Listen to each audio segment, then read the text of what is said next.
HGCR11, será que vale a pena? Fundo de recebíveis imobiliários, é sobre ele que nós vamos falar hoje. Eu queria voltar a aportar em mais fundos de papéis na minha carteira e pesquisei um fundo muito interessante que é o da Credit Suisse, o HGCR11. Mas houve um imbróglio envolvendo a Credit Suisse internacionalmente aí, uma dívida que ela tinha, ficou ali meio tenebroso, né? Meio duvidoso ali se era viável investir, se era seguro investir. E eu pesquisei e vou trazer hoje para vocês isso. Mas antes, se você não se inscreveu ainda no canal, eu peço que você invista aqui no canal, dá essa força pra gente, tá? Ajuda a gente a chegar mais longe com o nosso canal, tá? A gente faz com muito carinho, com muito amor. Então, eu peço a tua ajuda, se inscreve no canal, deixa aquele combo básico, tá? Se inscreve no canal, deixa o teu joinha já, e no final, se fizer sentido, se você já tiver esse ativo, faz aquele combo, deixa aqui nos comentários as tuas impressões, se você já tem esse fundo ou não, se você pretende investir ou não, se você já investe em fundo imobiliário, e se você tiver alguma dúvida, algum medo, pode comentar aqui também, que de repente isso serve de conteúdo para a gente produzir vídeos novos aqui para ajudar a galera. Meu intuito é ajudar as pessoas que têm ali receio de investir, medo de investir, não sabem por onde começar. Galera, então eu analisei esse fundo, tá? E vou trazer aqui para vocês o que me levou a colocar ele na minha carteira hoje. Então, analisando aqui, ele pagou nos últimos 12 meses 13,12% de dividendo aos seus cotistas e isso deu um valor de R$ 13,58. Imagina, se você tivesse ali R$ 103,54, você já teria feito com esse fundo R$ 13,58, quase ali, aliás, mais de 10%, né, 13% aqui de dividendo desse ativo. Temos aqui mais alguns dados sobre esse fundo, que é nas últimas 52 semanas, ou seja, no último ano, ele teve a mínima histórica dele de 99,95 nesse período e a mínima do mês ficou ali em 102,23. E ele está com uma pequena desvalorização nos últimos 12 meses, tá? Por ser um fundo de papel, você pode aí pegar qualquer outro fundo aí, você vai ver que teve uma desvalorização, tem fundos aí que desvalorizou mais de 20%. E ele segue ali num patamar muito interessante de menos 0,73%. Isso aí, ao meu ver, é um ponto positivo para o nosso fundo imobiliário. Então falamos aqui que ele já pagou dividendos a mais de 1% aí ao mês, tá? Dividimos aí os 13%, 13,12% pelos últimos 12 meses. E o PVP dele? O PVP é o valor de mercado dele em relação ao valor patrimonial. Então as pessoas estão aceitando pagar, para cada R$100, o mercado está disposto a pagar R$102 por cada cota desse fundo imobiliário. Então ele está ali próximo ali do 1.0, para mim isso é um ponto positivo. O fundo tem uma liquidez diária de mais de 4 milhões, 4 milhões e 68 mil reais ao dia.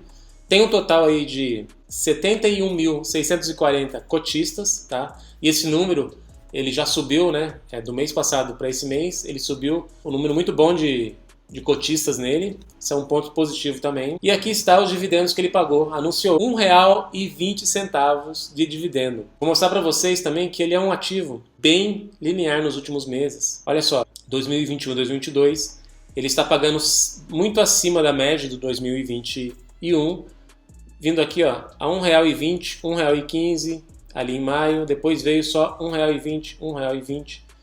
De junho para cá, ele tem pagado R$ 1,20 todos os meses.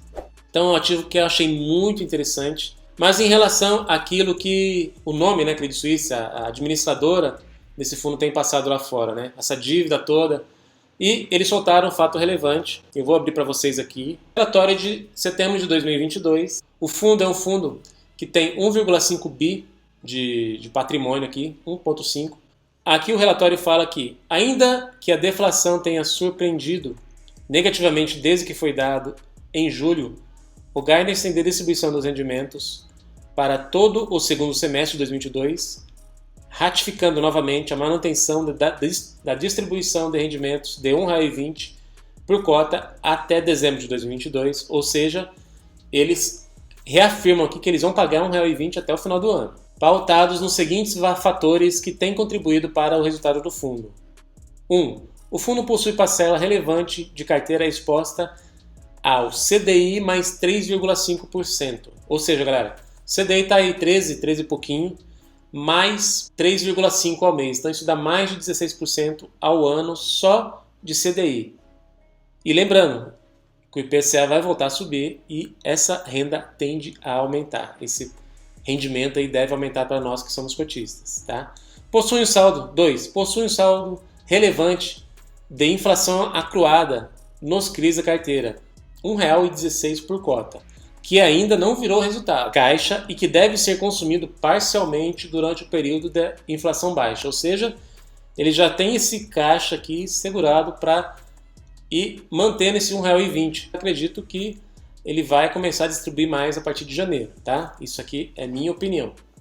Pode ser que ele invista isso comprando mais CRIs, eu não sei, mas aparentemente é isso que pode acontecer, tá bom, galera? 3.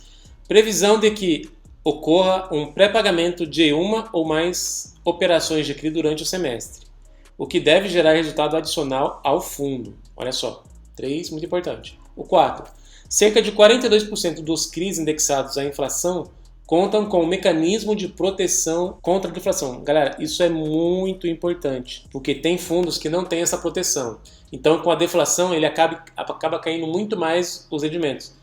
E eu acho que é isso que acontece ali aconteceu com o DEVA e com o REC R11, que, se não me engano, o DEVA está pagando acho 55 centavos, um fundo que pagou ali R$1,50 há um pouco tempo atrás. 55 centavos na cota. Então, mais um ponto positivo para esse fundo, tá? Na minha opinião, isso não é indicação de compra ou venda. Como eu falei, isso é aquilo que eu estou fazendo, cabe a você dar uma lida, dar uma estudada, ver se faz sentido para você. Beleza, galera? Então fica comigo aqui, ó.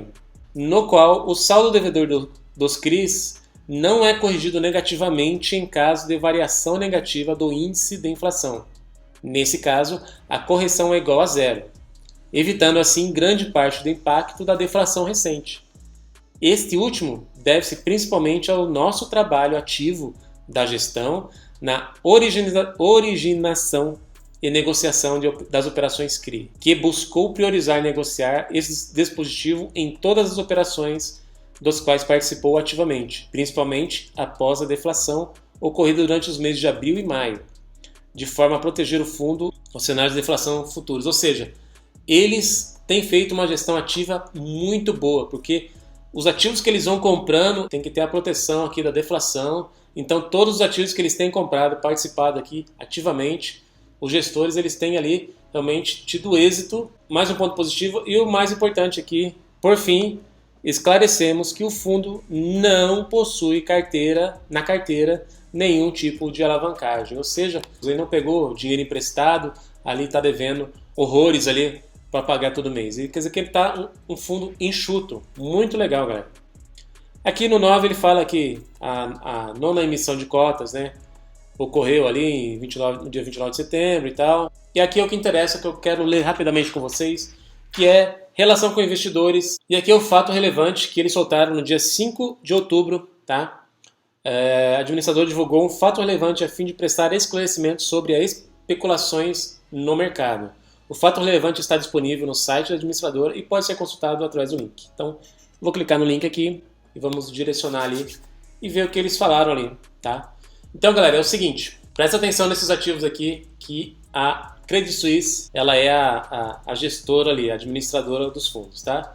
Então, se você tem aí HGRE11, se você tem HGLG11, se você tem HGCR11, se você tem HGRU11, o HGFF11, o HGPO11 também é deles, e o CBOP11 e o HGRS11, tudo está debaixo do guarda-chuva aí da Credit Suisse. Mas o que importa aqui para nós é o seguinte, ó, os quais, quando referidos em conjunto, denominados simplesmente FIIs. Então, todos esses FIIs que eu listei aqui, que está listado aqui no fato relevante, vem prestar esclarecimento aos cotistas e ao mercado em geral em razão a especulações sobre o grupo Credit Suisse, controlador da CSHG, e rumores que trouxeram alguns questionamentos e certa volatilidade em relação à negociação das cotas dos FIIs nos últimos dias. Então eles vêm aqui esclarecer, tá, essa oscilação, esse disque-medir, várias matérias ali falando sobre essa dívida, esse imbróglio que tem lá no Credit Suisse lá fora, e isso respingou aqui, os fundos começaram ali, pessoas começaram a vender com medo de perderem ali o seu patrimônio, o que é uma algo normal, mas eu acho legal que o fundo veio esclarecer, colocou números aqui para a gente ver. Então ele fala aqui, ó, o Grupo Credit Suisse tem uma posição de liquidez com índice de cobertura de liquidez, na sigla em inglês LCR, de 191% dos ativos líquidos de alta qualidade, a sigla em inglês HQLA, de 235 bilhões de francos suíços no fim do segundo trimestre de 2022. E a capacidade de absorção total de perdas, sigla em inglês TLAC, do grupo CS, é de 96,9 bilhões de francos suíços no segundo trimestre de 2022. Então, o balanço patrimonial é diversificado com ativos líquidos que representam cerca de 1/3 dos seus ativos totais do segundo trimestre. Então, galera, isso aqui mostra que o fundo ele está, o Credit Suisse está bem das pernas. Ele tem ali uma dívida de quase 97 mil, mas ele tem 235 bilhões, né, de 97 bi, mas ele tem 235 bi em ativos ali. E o que importa aqui para os FIIs, tá, que a gente entenda é o seguinte: os FIIs são administrados e geridos pela CSHG, controlada pelo Banco de Investimentos Credit Suisse, instituições sujeitas à observância da regulação local, conforme vigência regulatória, artigo 7 da Lei 8.668/93, transcrito abaixo.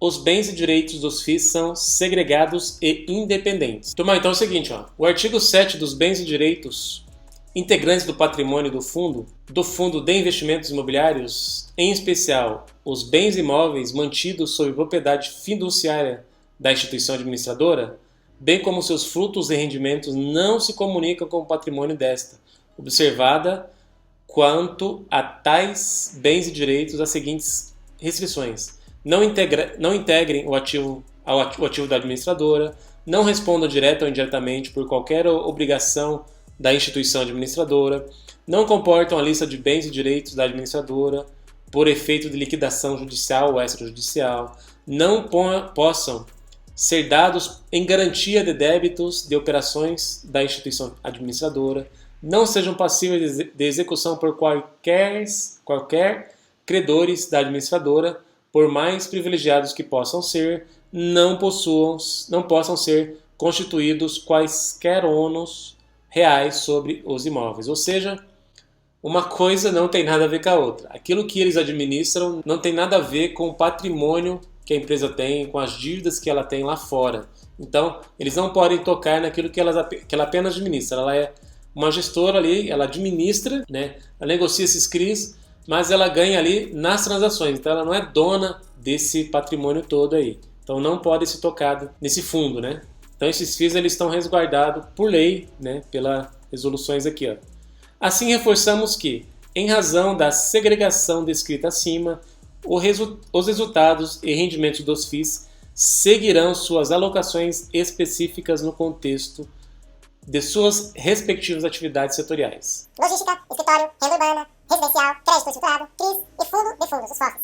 Uma vez que os rendimentos de locações, créditos e todos os demais direitos dos FIIs não têm correlação e não são compostos por títulos de emissão do Grupo CS e, portanto, não são impactados por quaisquer alterações ou oscilações do valor das ações ou dos títulos de emissão do Grupo CS. Por fim, reforçamos nosso compromisso do Grupo CS com a atividade de gestão e administração de ativos imobiliários, que já tem um histórico de 19 anos de operação no Brasil, contando com um time multidisciplinar e uma franquia amplamente reconhecida no mercado. Galera, então, finalizando, é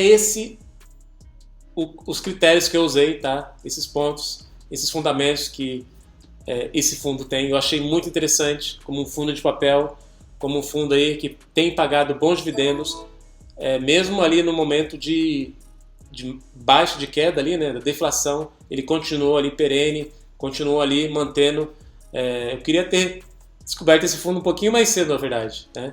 Mas tudo bem, vou começar agora, continuar aportando nesse fundo. É um fundo de papel, como eu falei, já estava querendo voltar a investir mais nos fundos de papéis, aproveitar essa possível alta aqui do IPCA. E eu quero muito saber de você agora. Você já investia em algum fundo desse aqui do Credit Suisse? Você já tinha esse fundo em questão? Comenta aqui. Não se esquece, não saia desse vídeo, tá? Não esquece, não saia desse vídeo aqui sem deixar o teu joinha, sem deixar um comentário e a tua inscrição. Isso é muito importante para mim, galera. Então, por hoje é só. Espero que você tenha gostado. Fiquem com Deus. Até o próximo vídeo e bons investimentos!